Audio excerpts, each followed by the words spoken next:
K-popers, and welcome back to Hallyu, where it's time for another wild K-pop news update.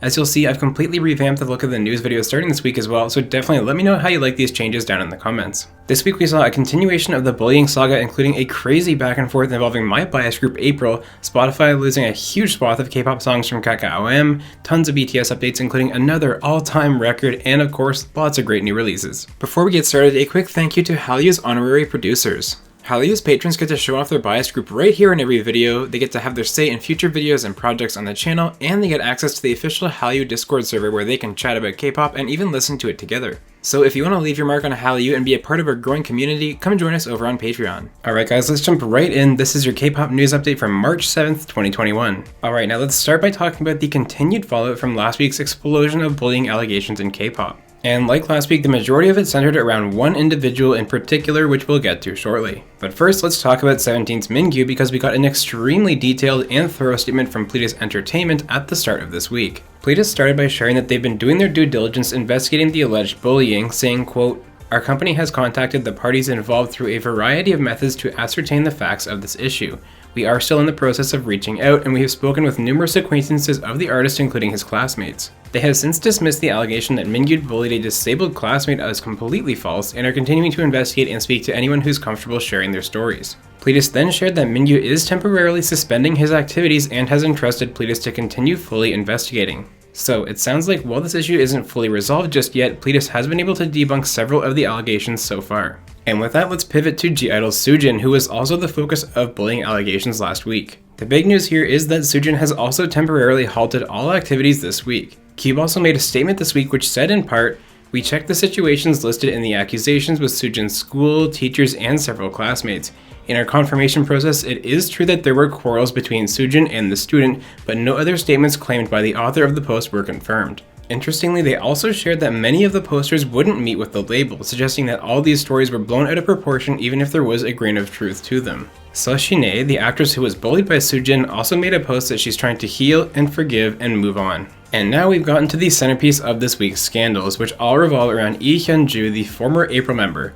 Out of an abundance of caution, here's a trigger warning for the story. Every once in a while, a group has their nightmare week. And for my bias group that I've been following since 2015, this was it. There is so much to unpack here, and it's been a whirlwind of accusations, responses by DSP Media, retorts of those responses, and so much more. So I hope you're ready for a mini deep dive on this story. So like I said last week, I'm going to try and focus on the concrete facts that we know so far, and we'll continue this discussion in the coming weeks because the dust is far from settled here. And for a bit of context, since I know not everyone is a pineapple like me, Hyunjoo was one of the original 6 members of April who debuted in 2015. She left the group to take care of her health and pursue acting about a year after their debut during their Tinkerbell promotions.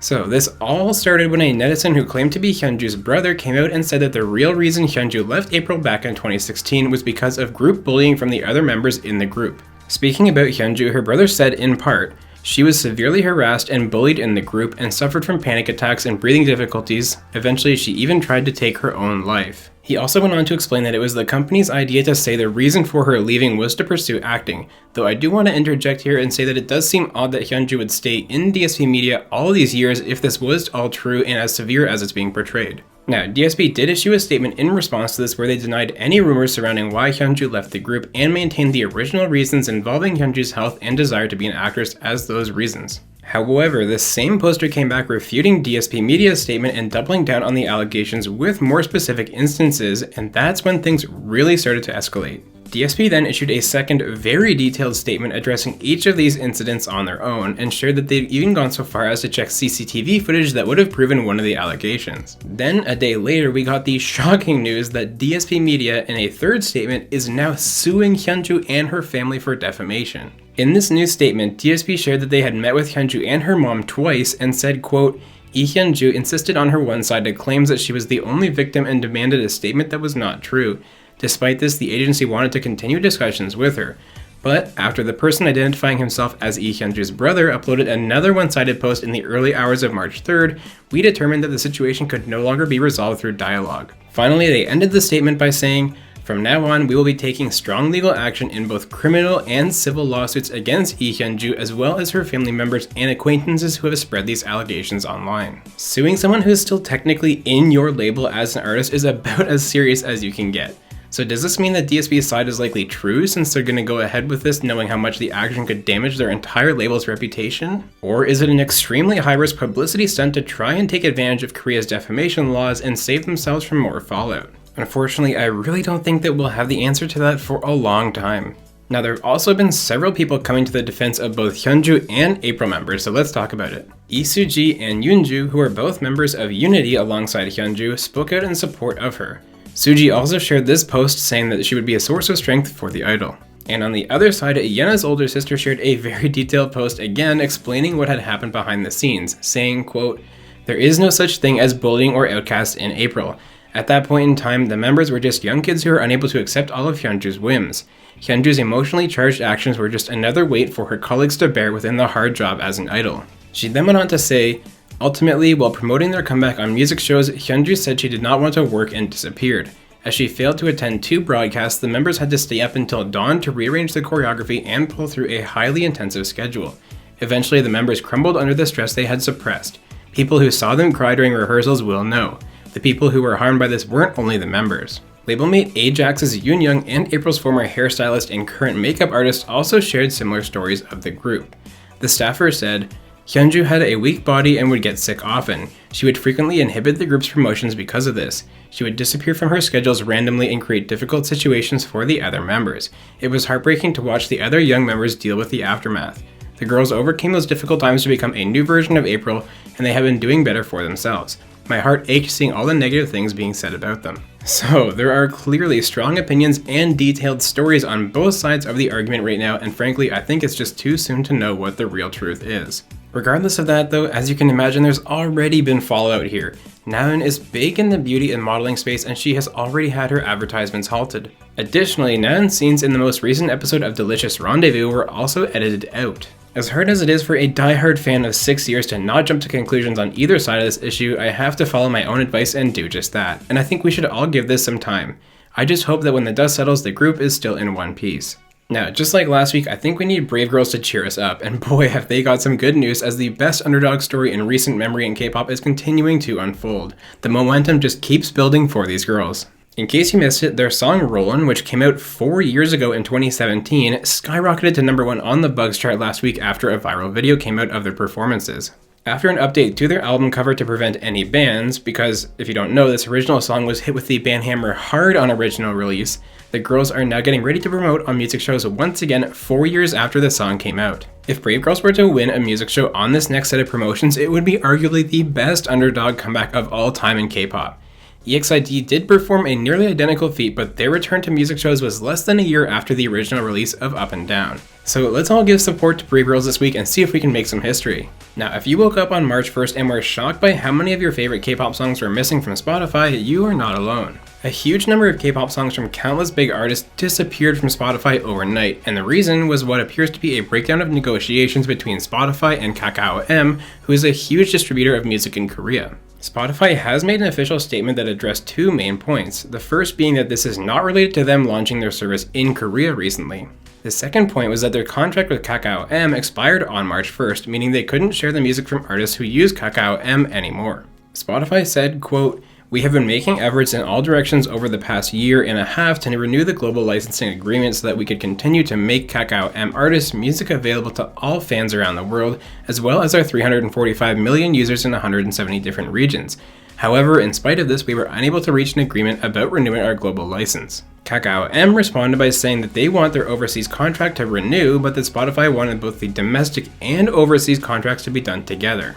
So, bottom line, it sounds like discussions are still being had, but as Epic High said, the losers here are the artists and fans, so I really hope that this gets resolved as soon as possible and we can have all our music back. Now, let's talk about BTS for a bit, because it was a big week for them in more ways than one. First of all, BTS are launching a special one-time talk show on KBS.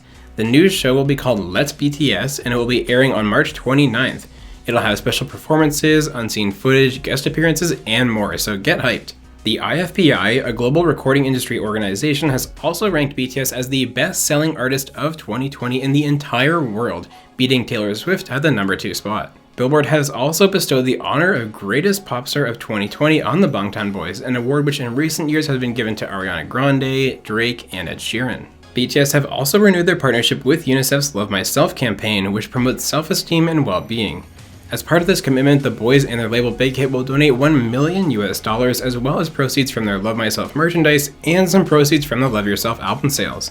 And if that all wasn't enough, a nice cherry on top is that Augusti's MV for DSP is his first to hit 200 million views on YouTube. And of course there's one more huge news item involving BTS from the week, but we'll save that for later in the show.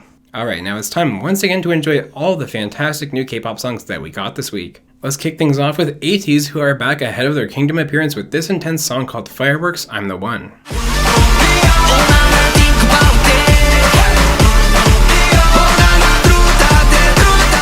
Park Moon-ji teamed up with Day6's Young K this week to deliver a delightful, easy listening song. This is What a Wonderful Word. What a wonderful word, can't explain. What a wonderful word. MC Mong dropped Blind this week along with an MV that just might give you some sensory overload when you watch it.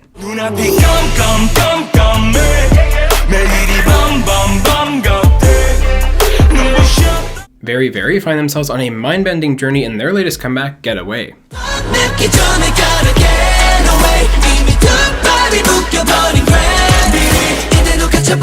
Demian got some help from Dawn in this dark and mysterious new song called Love Percent.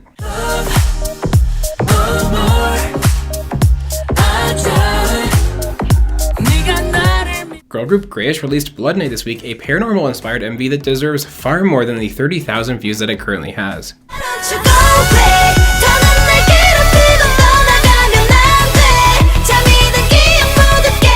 Rain's much-anticipated collab with Chungha has arrived. This is Why Don't We? Why don't we?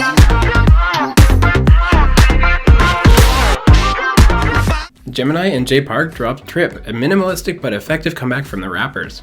On your love, babe.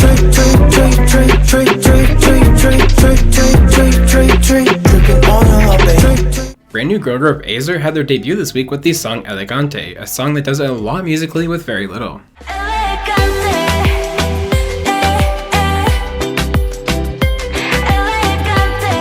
And last but not least is of course the YG boy group iKON, who are also building some momentum heading into Kingdom with this new song called YYY.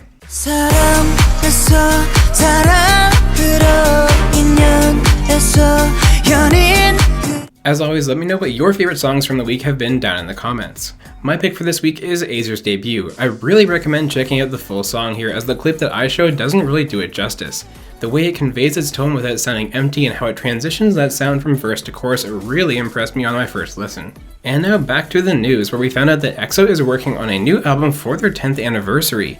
D.O. will be a part of this album and the music video will begin filming soon. And in addition to that news, Baekhyun will also be making a solo comeback before he enlists in military service.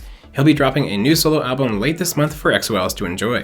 Red Velvet's Yeri showed her giving spirit on her birthday this week. She donated to special kits worth 10 million won to single mothers in need. Blackpink's Jisoo is now the global ambassador for Dior Fashion and Beauty. Congratulations, Jisoo! And speaking of Blackpink members, we have confirmation that Rosé's single album will be called R.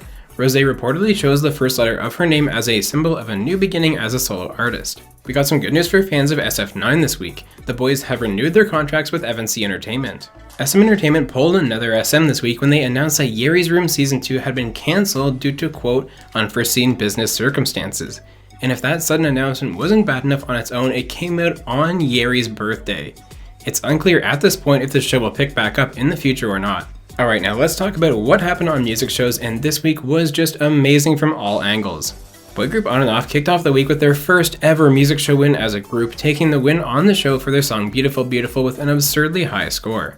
Then SHINee came in at full force as they took 4 wins for Don't Call Me Anjo Champion, M Countdown, Show Music Core, and Inkigayo. And that just leaves the winner of Music Bank. And would you believe that over 6 months after its original release, BTS secured their 32nd win for Dynamite, making it the song with the most music show wins in the history of K-pop. History was truly made this week, and whether you're an ARMY or not, this accomplishment should absolutely be recognized and celebrated. Congratulations to BTS. Alright K-popers, you're officially caught up on everything that's going on in the K-pop world. Let me know how you feel about this week's news and the new music down in the comments. And if you haven't yet checked out Halleyu's 5,000 subscriber celebration, you're definitely going to want to check that video out, not just because you can win albums and photo cards. As always, if you want to stay caught up with the K-pop world as it happens while having a ton of fun every single week, make sure you're subscribed right here to Hallyu.